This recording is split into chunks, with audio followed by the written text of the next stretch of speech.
ஒவ்வொரு ராசி இல்லை ஒவ்வொரு லக்னத்தாரும் பணம் சம்பாதிக்கிறதுக்கு என்ன பண்ணணும் அப்படிங்கிறத நான் சொல்கிறேன். அதை நீங்கள் ஃபாலோ பண்ணிங்கன்னா நிச்சயமாக நீங்கள் ஜெயிச்சிட முடியும். இந்த 2ஆம் இடத்தை எப்படி ஆக்டிவேட் பண்ணணுங்கிற ஒரு விதி இருக்குது. உங்கள் லக்னத்துடைய 2ஆம் இடம் என்ன, உங்கள் லக்னத்துடைய 11ஆம் இடம் என்ன, இதை நீங்கள் ஆக்டிவேட் பண்ணிங்கன்னா நீங்கள் இப்போ எந்த கடன் சூழலில் இருந்தாலும் சரி, எந்த ஒரு வறுமையில் இருந்தாலும் சரி, நிச்சயமாக உடனடியாக இம்மீடியட் ரிசல்ட்டாக ஒரு விஷயம் நடக்கும். நமக்கான பரிகாரத்தை நாமளே செஞ்சுக்கணும்.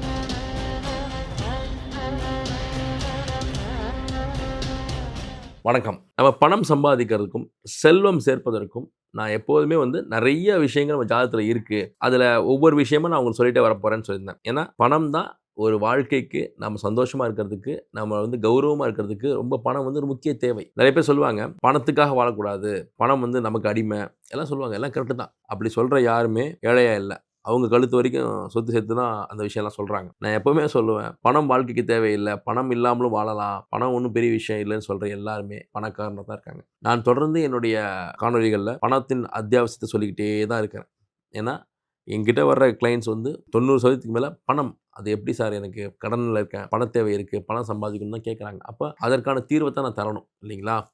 அப்போது ஒவ்வொரு வீடியோவும் உங்களுக்கு ஒரு தீர்வை தரணும்னு நான் அதை எய்ம் பண்ணி தான் நாங்கள் உழைச்சிட்ருக்கோம். ஒவ்வொரு ராசி இல்லை ஒவ்வொரு லக்னத்தாரும் பணம் சம்பாதிக்கிறதுக்கு என்ன பண்ணணும் அப்படிங்கிறத நான் சொல்கிறேன். அதை நீங்கள் ஃபாலோ பண்ணிங்கன்னா நிச்சயமாக நீங்கள் ஜெயிச்சிட முடியும். எப்போதுமே நான் லக்னத்தை வச்சு தான் நிறைய விஷயங்கள் சொல்லுவேன். அப்போது மேஷ லக்னத்திலிருந்து மீன லக்னம் வரைக்கும் பணம் சம்பாதிக்கிறதுங்கிறது உங்கள் ஜாதகத்திலே அதுக்கான சூட்சும ரகசியங்கள் இருக்கும். அதை நீங்கள் கடைபிடிச்சிங்கன்னா நிச்சயமாக வெற்றி பெற முடியும். உங்கள் லக்னத்துக்கு 2ஆம் இடமும் 11ஆம் இடமும் தான் ரொம்ப முக்கியம். இப்போ மேஷ லக்னம் எடுத்துக்கிட்டிங்கன்னா 2ஆம் இடம் அவங்களுக்கு ரிஷபம், 11ஆம் இடம் அவர்களுக்கு கும்பம் இல்லையா?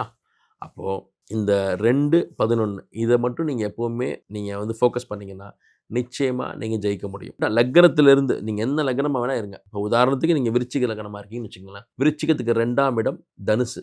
அப்போ அது 2ஆம் இடம். அந்த 2ஆம் இடத்தை நீங்கள் சரி பண்ணிக்கணும். விருச்சிகத்துக்கு 11ஆம் இடம் என்னன்றது பார்க்கணும். அப்போது உங்கள் லக்னம் என்ன, அந்த லக்னத்துக்கு அடுத்த இடம் தான் 2ஆம் இடம். அதுலேருந்து லக்னத்துலேருந்து 11ஆம் இடம் தான் 11ஆம் இடம். இந்த 2, 11 நீங்கள் கான்சன்ட்ரேட் பண்ணிங்கன்னா நிச்சயமாக அதற்குரிய தெய்வங்கள், அதற்குரிய தானியங்கள், அதற்குரிய நிறங்கள், அதற்குரிய ஸ்தலங்களை நீங்கள் ஃபாலோ பண்ணிட்டீங்கன்னா நிச்சயமாக வெற்றி கிடைக்கும். அதுலேயும் இந்த 2ஆம் இடத்தை எப்படி ஆக்டிவேட் பண்ணணுங்கிற ஒரு விதி இருக்குது. அந்த 2ஆம் இடத்துல எந்த கிரகத்தை நீங்கள் பிடிக்கணுங்கிற விதியும் இருக்குது. இது எல்லாத்தையுமே ஒரு ஜோதிடத்தை நீங்கள் கொடுத்தீங்கன்னா அவங்க 2ஆம் இடத்துக்கான அதிபதி யார், அந்த அதிபதிக்குரிய கோயில் எங்கே இருக்குது அப்படிங்கிறதெல்லாம் நீங்கள் தெரிஞ்சுக்க முடியும். நான் உதாரணமாக ஒரு ஜாதகம் சொல்கிறேன், சரிங்களா? இப்போ விருச்சிக லக்னம், அந்த விருச்சிக லக்னத்துக்கு 2ஆம் இடம்ங்கிறது தனுசு. அந்த தனுசுடைய அதிபதி யாருன்னா குரு. அப்போ ஒரு விருச்சிக லக்னத்துக்காரர் தன்னுடைய வருமானத்தை அதிகரிச்சுக்கிறதுக்கு குரு பகவானை வியாழக்கிழமையில் சென்று வழிபட்டாலே போதுமானது. அப்போ தமிழ்நாடு முழுக்க இருக்கக்கூடிய குருஸ்தலங்கள் எதுங்கிறத தேடி தேடி போய் அவர் வியாழக்கிழமைகளில் வழிபட்டாலே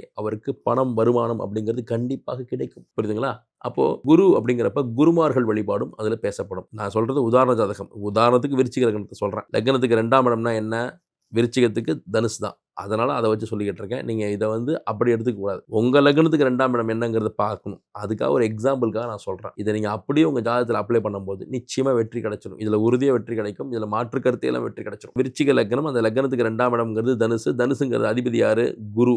அப்போ குரு ஸ்தலங்களுக்கு போகணும், குரு வழிபாடு பண்ணணும். குரு வழிபாடுனா இப்போ ஷீரடி சாய்பாபா, ராகவேந்திரர், கணக்கன்பட்டி சித்தர், இந்த மாதிரி ஜீவ சமாதிகள், குருமார்கள் வழிபாடு வியாழக்கிழமையில் செய்யும்போது நிச்சயமாக இவர்களுக்கு அந்த வருமான ஸ்தானம் அப்படிங்கிறது ஆக்டிவேட் ஆகி வருமானம் வருவதற்கான சந்தர்ப்பங்களையும் சூழலையும் வாய்ப்புகளையும் அந்த கிரகம் கொடுத்துருதுங்கிறது உண்மை. 11ஆம் இடம் அப்படிங்கிறது கன்னி. விருச்சிகத்துக்கு விருச்சிகம், தனுசு, மகரம், கும்பம், மீனம், மேஷம், ரிஷபம், மிதுனம், கடகம், சிம்மம், கன்னி. இப்போது விருச்சிக லக்னத்துக்கு 11ஆம் இடம் அப்படிங்கிறது கன்னி.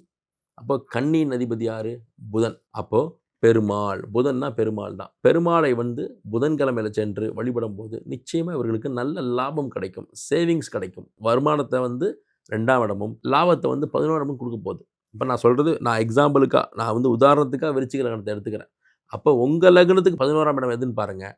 அந்த 11ஆம் இடத்துடைய அதிபதி யாருன்னு பாருங்கள். அந்த அதிபதிக்குரிய கோயில்கள்னு பாருங்கள். அந்த அதிபதிக்குரிய தானியத்தை பாருங்கள். இப்போ உதாரணத்துக்கு இங்கே விருச்சிக லக்னத்துக்கு 2ஆம் இடம் என்ன சொன்னேன்? குரு. அப்போ குருவுக்கு வந்து அந்த கொண்ட கடலைன்னு சொல்லுவாங்க இல்லையா? கருப்பு கொண்ட கடலை. அதை வந்து நீங்கள் குரு பகவானுக்கு தானியமாக வந்து கொடுத்து, அதாவது ஒரு புரோகிதர், அர்ச்சகர், பூசாரி இவங்க எல்லாமே குரு அம்சம் கொண்டவங்க தான். அப்போ அவங்ககிட்ட கொண்ட கடலையை கொடுத்து குருவுக்கு படைங்க அப்படின்னு சொல்கிறது. அப்போது குரு அம்சம் கொண்டவங்க யார்? புரோகிதர்கள், உங்களுக்கு பாடம் எடுத்த வாத்தியார்கள் இவங்கெல்லாம். அப்போ அவங்களுக்கு ஒரு புத்தாடை எடுத்து கொடுத்து, அவங்களுக்கு ஒரு வேஷ்டி சட்டை எடுத்து கொடுத்து, அவங்களோட ஆசீர்வாதம் வாங்குறதும் குருவை வந்து ஆக்டிவேட் பண்ணுறது தான். குருவை ஆக்டிவேட் பண்ண விருச்சிக லக்னத்துக்காரங்களுக்கு பணம் வரும். ஏன்னா லக்னத்துக்கு 2ஆம் இடம் தனுசு, தனுசின் அதிபதி குரு. அப்போ மறுபடியும் வாங்க, விருச்சிக லக்னத்துக்கு 11ஆம் இடம் எது?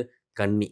இப்போ கன்னியின் அதிபதி யார்? புதன். அப்போ புதன் அப்படிங்கிறப்ப பெருமாளை குறிக்கும். புதன்கிழமை பெருமாள் கோயில், பக்கத்தில் இருக்க பெருமாள் கோயிலுக்கு போயிட்டு வாங்க. அங்கே போய் நீங்கள் வந்து வணங்கிட்டு உங்களோட வேண்டுதல் வச்சுட்டு வந்தீங்கன்னா லாபம் அதிகரிக்கும். இப்போ புதன் அப்படிங்கிறது நண்பர்களுக்கு உங்களால் முடிந்த உதவிகள் செய்யுங்க. புதன்கிறது தாய்மாமனோடு பிணக்குகள் வேண்டாம். உதவிகள் செய்கிறீங்களோ இல்லையா, அட்லீஸ்ட் அவங்க கசப்பு வளர்த்துக்க வேண்டாம்.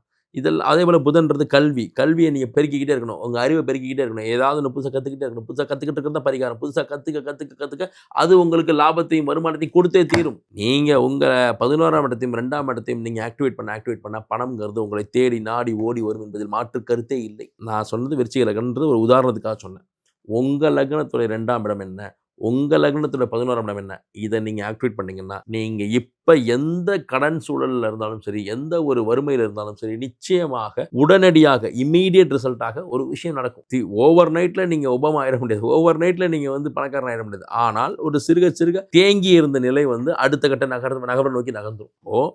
நீங்கள் ஒரு தேக்கமாக இருக்குது, வருமானமே இல்லை, நான் என்ன பண்ணுறதுனே தெரியல அப்படிங்கிற கண்டிஷனில் இந்த 2ஆம் இடத்தையும் 11ஆம் இடத்தையும் உங்கள் லக்னத்துக்கு 2ஆம் இடம், நிறைய பேர் கேட்குறீங்க கமெண்ட்ஸில், சார் ராசிக்கு 2ஆம் இடம். நான் திரும்ப சொல்கிறேன், லக்னம், உங்கள் லக்னத்தை தான் இங்கே பிடிக்கணும். லக்னம் தான் உயிர். லக்னத்தை கான்சென்ட்ரேட் பண்ணுங்கள். லக்னத்துக்கு 2ஆம் இடம் என்ன, லக்னத்துக்கு 11ஆம் இடம் என்ன, 2ங்கிறது வருமானம், 11 லாபம். வருமானமும் வரணும், லாபமும் இருக்கணும். சார் நான் ப்ரைவேட் கன்சர்னில் ஒர்க் பண்ணுறேன், நான் மாஸ்டர் சம்பளத்துக்கு வேலை பார்க்குறேன். அதாவது வருமானத்தை ஸ்தானத்தை வந்து பலப்படுத்துனீங்கன்னா வருமானம் அதிகரிக்கும். 11ஆம் இடத்தை பலப்படுத்துனீங்கன்னா சேமிப்புகளும் லாபமும் வந்து நீங்கள் அதிகரிக்க முடியும். நீங்கள் ஓவர் டைம் பார்த்து கூட சம்பாதிக்க முடியும். இல்லை புது ஆப்பர்ச்சுனிட்டி கிடைக்கும், இல்லைனா வந்து ப்ரொமோஷன் கிடைக்கும், உங்களுடைய சம்பளம் அதிகரிக்கும், இல்லை இன்னொரு வேலை கிடைக்கும். இப்படி நிறைய விஷயங்கள் இருக்குது. அதாவது உங்களுடைய வருமானமும் லாபமும் அதிகரிக்கிறதுக்கான வேலைகளை நீங்கள் பண்ணினீங்கன்னா அது வெற்றியை கொடுக்கும். இப்போ உதாரணத்துக்கு விருச்சிக லக்னம் சொன்னேன் இல்லையா, விருச்சிக லக்னம் 11ஆம் இடம் வந்து கன்னி இல்லையா, கன்னின்றது அதிபதி யார்? புதன் இல்லையா. இப்போ புதனுக்குரிய தானியம் என்ன? பச்சை பயிரை வந்து வாங்கிட்டு போய் ஒரு பெருமாள் கோயிலில் போய் தானம் பண்ணிட்டு வந்தீங்கன்னா வெற்றி. ஸோ இப்படி உங்களுடைய ஜாதகத்தில் 2-11 ஆக்டிவேட் பண்ணுங்க. இப்போ உதாரணத்துக்கு 2ஆம் இடம் விருச்சிக லக்னத்துக்கு, நான் திரும்ப சொல்கிறேன், இந்த வீடியோவில் விருச்சிக லக்னத்தை ஒரு எக்ஸாம்பிளாக சொல்கிறேன். அப்போ விருச்சிக லக்னத்துக்கு 2ஆம் இடம் இது தனுசுங்கிறது யாருடைய அதிபதி? குருவுக்குரிய நிறம் மஞ்சள். இப்போ மஞ்சள் நிறத்தை அடிக்கடி பயன்படுத்தணும்னாலே குரு ஆக்டிவேட் பண்ணுறது தான் மஞ்சள். அப்போ குருங்கிறது சந்தனத்தை நீங்கள் வச்சுக்கிட்டிங்கன்னா நிச்சயமாக அது குரு ஆக்டிவேட் ஆகும். அதே போல் 11ஆம் இடம் என்ன? கன்னியின் அதிபதி யார்? புதன்கிறது பச்சை நிறம், மரகத பச்சை, மஞ்சள் புஷ்பராகம். இந்த கற்களை வந்து நீங்கள் போடலாம். இப்போ உதாரணத்துக்கு நானே விருச்சிக லக்னம் தான், அதுக்கு தான் நான் சொல்லிக்கிட்டு இருக்கேன். என்னை வச்சு தான் நான் உங்களுக்கு சொல்லிக்கிட்டு இருக்கேன். அப்போ எனக்கு 2ஆம் இடம் வருமானஸ்தானம் எது? குரு, தனுசு. அப்போ மஞ்சள் புஷ்பராகம் வரும். அப்போ நான் மஞ்சள் புஷ்பராகம் அணிஞ்சிருக்கிறேன். அப்போ உங்களுடைய ஜாதகத்துக்குரிய கற்களை அணியும் போதும் அதுவும் உங்களுக்கு வெற்றியை கொடுத்துரும். அதற்குரிய நிறங்களை நீங்கள் பயன்படுத்தும் போது அதுக்கும் வெற்றியை கொடுத்துரும். 11ஆம் இடம் கன்னிங்கிறப்ப கன்னிக்கு வந்து புதன் தான் அதிபதி. அப்போ புதனுக்கு வந்து பச்சை நிறம், மரகத பச்சை. அப்போ நடராஜரை போய் நீங்கள் வழிபடலாம், பெருமாளை வழிபடலாம். இதெல்லாமே வந்து ஒரு ஓப்பன் சீக்ரெட் தான், ஆனால் அது எதுவும் வெளிப்படுத்தாமல் பணம் இருக்குது. அப்போ இதெல்லாம் நீங்கள் செஞ்சீங்கன்னா நிச்சயமாக உங்களுக்கு பணம் உங்களை தேடி ஓடி வரும். நமக்கான பரிகாரத்தை நாமளே செஞ்சுக்கலாம். அது ஒரு ஜோதிடருடைய வழிகாட்டுதல் செல்லும்போது இன்னும் சிறப்பான ஒரு பலன் கிடைக்கும், உடனடி பலன் கிடைக்கும். உங்கள் ஜாதகத்தில் என்ன இருக்குது, அதுக்குரிய கோயில் என்ன, அதற்குரிய ஸ்தலம் என்ன, அதுக்குரிய வழிபாடு என்னன்றதை நீங்கள் தெரிஞ்சு பண்ணிட்டீங்கன்னா அதுவே போதுமானது. சரிங்களா? ஸோ நீங்கள் எல்லாரும் பணம் சம்பாதிக்கணும், எல்லாரும் செல்வந்தராக இருக்கணும், பொருளாதார ரீதியாக நீங்கள் உயர்ந்து அப்படியே தலை தோங்கணும் அப்படிங்கிறது என்னுடைய வேண்டுகோள். அப்போது நம்ம சேனலை பார்க்குறீங்கன்னா இதை ஃபாலோ பண்ணி நீங்கள் எல்லாருமே உங்கள் லெவலில் அடுத்தடுத்த லெவலுக்கு நீங்கள் வந்து பொருளாதாரத்தை நோக்கி நகரணும். ஏன்னா பொருளாதார வெற்றி மட்டும்தான் உண்மையான வெற்றி. ஏட்டுச்சுரக்காய் கவைக்கு உதகாது. நீங்கள் புகழ் அடைஞ்சிட்டீங்க, பேர் அடைஞ்சிட்டீங்க, உங்கள் 4 பேருக்கு தெரியுது, நீங்கள் உங்களை ஆக ஓகன்னு பாராட்டுறாங்க, அதை வைத்து என்ன பண்ண முடியும்? ஒன்றுமே பண்ண முடியாது இல்லையா? நீங்கள் செல்வம் சேர்க்கணும். செல்வம் சேர்ப்பதற்கு இதுதான் விதி. செல்வம் சேர்ப்பதற்கான விதி இது. லக்னத்துக்கு 2ஆம் இடத்தையும் உங்கள் லக்னத்துக்கு 11ஆம் இடத்தையும் நீங்கள் வந்து ஆராய்ச்சி பண்ணுங்க. அதில் இருக்கக்கூடிய விஷயங்களை எடுத்து நீங்கள் பயன்படுத்த ஆரம்பிங்க. வெற்றி கண்டிப்பாக உண்டு. பணம் வரும், பணம் சம்பாதிக்கான வாய்ப்பு வரும். அந்த பணம் சம்பாதிப்பதற்கான வாய்ப்பை பயன்படுத்தி பணம் சம்பாதிச்சிருங்க. பணத்தை அப்படியே கூரை பிச்சுட்டு கொட்டாது. வாய்ப்பை தான் பிரபஞ்சம் கொடுக்கும், வாய்ப்பை தான் கிரகம் கொடுக்கும். அதை நீங்கள் கண்ணும் கருத்துமாக இருந்து அந்த வாய்ப்பை பயன்படுத்தி நீங்கள் ஜெயிக்கணும். உழைப்பு மட்டும்தான் ஒரே வழி. அந்த உழைக்க வாய்ப்பு கிடைக்காம இருக்கும்போது தான் நம்ம சிரமப்படுறோம். உழைக்க வாய்ப்பினை இந்த கிரகங்கள் அமைத்து கொடுக்கும்.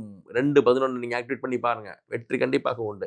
நீங்க எல்லாரும் ஜெயிக்கணுன்றது என்னுடைய ஆசை. நான் எல்லாம் வல்ல இறைவனை வேண்டிக்கிறேன். நன்றி.